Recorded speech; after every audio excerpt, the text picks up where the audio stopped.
Je me présente, Dr Mansour Faris, chirurgien pédiatre, chirurgien de la scoliose à l'établissement hospitalier Dr Benzer. C'est une ville qui à l'ouest algérien, qui regroupe plusieurs spécialités et la spécialité la plus importante dans l'établissement, c'est la chirurgie des déformations de la colonne vertébrale chez l'enfant et l'adolescent. C'est une expérience qui a quand même un âge de plus de 15 ans. On a commencé cette expérience de prise en charge des malades atteints de déformation du dos depuis 2010. Dans un tout petit service de chirurgie pédiatrique. Et après, on a travaillé depuis longtemps de façon progressive avec l'hôpital de Necker, en l'occurrence notre maître, Dr Miladi, Lotfi.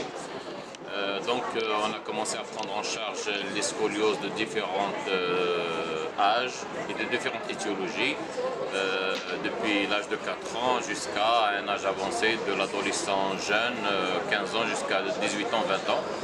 Et progressivement, on a vu que les différentes étiologies qui sont présentes chez nous, c'est surtout des scolioses à caractère malformatif, c'est-à-dire ils ont une malformation de la vertèbre, une malformation de tout un segment de la colonne vertébrale, et après les scolioses d'origine neuromusculaire, là où on est présent dans ce congrès pan-africain qui prennent en charge, et on est en train de débattre des différentes pathologies neuromusculaires, la myopathie, la neuropathie, bien sûr chez l'enfant tout petit, et ces pathologies engendrent des déformations du dos. Donc notre service a commencé l'expérience de prise en charge des scolioses neuromusculaires depuis 2014 par une technique qui est très séduisante qui a été développée auparavant dans un service de l'hôpital de Necker. Alhamdoulilah, jusqu'à présent, on est leader avec toute une équipe dédiée à la spécialité. Depuis 2012, depuis 2022, on a une unité dédiée à la spécialité, c'est-à-dire une unité de 16 lits qui prend en charge exclusivement les scolioses et en particulier les scolioses neuromusculaires, où il faut vraiment se pencher parce que c'est des malades qui se déforment très tôt dans l'âge. C'est des malades qui sont atteints des muscles, et les muscles respiratoires sont les plus importants pour respirer. Donc cette scoliose, il faut la prendre très tôt. Les malades, on a vu dans les présentations d'aujourd'hui, atteints de l'amyotrophie spinale, donc c'est une pathologie neurologique qui atteint les muscles respiratoires. Donc il ne faut pas attendre que ces malades se déforment davantage pour qu'il y ait des répercussions sur la respiration et sur le cœur. Donc l'expérience de l'hôpital Benzer Timouchent est à leur tête tout un staff fait de chirurgiens et de réanimateurs, parce qu'il faut avoir de bons réanimateurs anesthésistes qui prennent en charge ces malades-là, et donc c'est un service qui prend exclusivement ces malades-là. La pathologie de notre pays et de notre population, qu'il y a beaucoup de scolioses malformatives et de scolioses neuromusculaires. Et donc les scolioses qui sont dites idiopathiques ne représentent qu'un pourcentage moyen, disons, de 35 à 40%.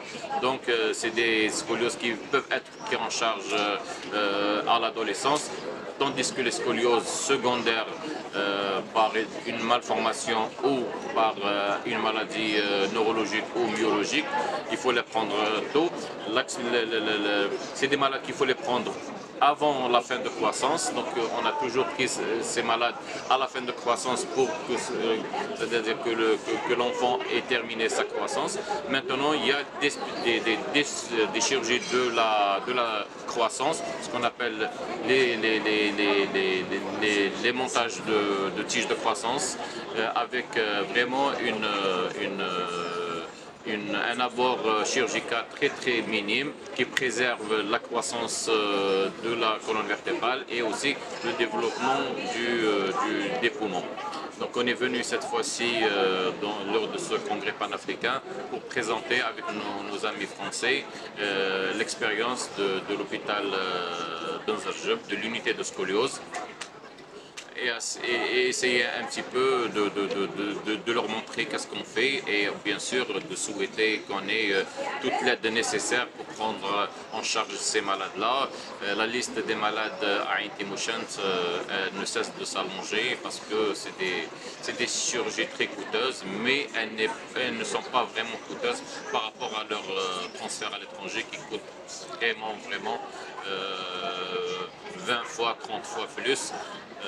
Donc on a des chirurgiens compétents, on a un staff technique compétent, médical et paramédical, pour essayer de leur donner voilà, les moyens nécessaires pour venir à bout de ces déformations. Donc, car c'est des malades qui sont handicapés dans leur chaise ou dans leur fauteuil roulant et ils ne demandent qu'à s'asseoir correctement et avoir